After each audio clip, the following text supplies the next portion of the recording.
വിദ്യാർത്ഥികളെയും യുവാക്കളെയും ലക്ഷ്യമിട്ടാണ് ബേക്കറിയിൽ മദ്യം കലർത്തിയ ഐസ്ക്രീം വിൽപ്പന. അരിക്കോ കഫേ എന്ന ഐസ്ക്രീം പാർലറിന്റെ ജൂബിലി ഹിൽസിലെ കടകളിൽ നിന്നാണ് 11.5 കിലോഗ്രാം ഐസ്ക്രീം പിടിച്ചെടുത്തത്. രഹസ്യ വിവരത്തെ തുടർന്ന് എക്സൈസ് നടത്തിയ പരിശോധനയിലാണ് ഇത് കണ്ടെത്തിയത്.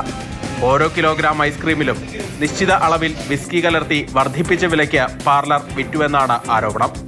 കൂടുതൽ ഉപഭോക്താക്കളെ ആകർഷിക്കാൻ കടയിൽ മദ്യം കലർന്ന ഐസ്ക്രീം ലഭ്യമാണെന്ന രീതിയിൽ സമൂഹ മാധ്യമങ്ങളിലെ ചില പ്രത്യേക ഗ്രൂപ്പുകളിൽ പരസ്യം ചെയ്തതായും കണ്ടെത്തി. ബേക്കറിയുടെ മാനേജറായ ദയാകർ റെഡ്ഡി എന്നയാൾക്കെതിരെ കേസെടുത്തിട്ടുണ്ട്. സാമ്പിളുകൾ ശാസ്ത്രീയ പരിശോധനയും നടത്തി. നഗരത്തിലെ 2 പബ്ബുകളിൽ നടത്തിയ പരിശോധനയിൽ മയക്കുമരുന്നുകൾ ഉപയോഗിച്ചിരുന്നതായി കണ്ടെത്തി. 4 പേരെ ഇതുമായി ബന്ധപ്പെട്ട് കസ്റ്റഡിയിലെടുത്തിട്ടുണ്ട്. പബ്ബുടമകൾക്ക് നോട്ടീസും നൽകി. വരും ദിവസങ്ങളിലും പരിശോധന തുടരുമെന്ന് ഹൈദരാബാദ് പോലീസ് അറിയിച്ചു. മാതൃഭൂമി ന്യൂസ്, ഹൈദരാബാദ്.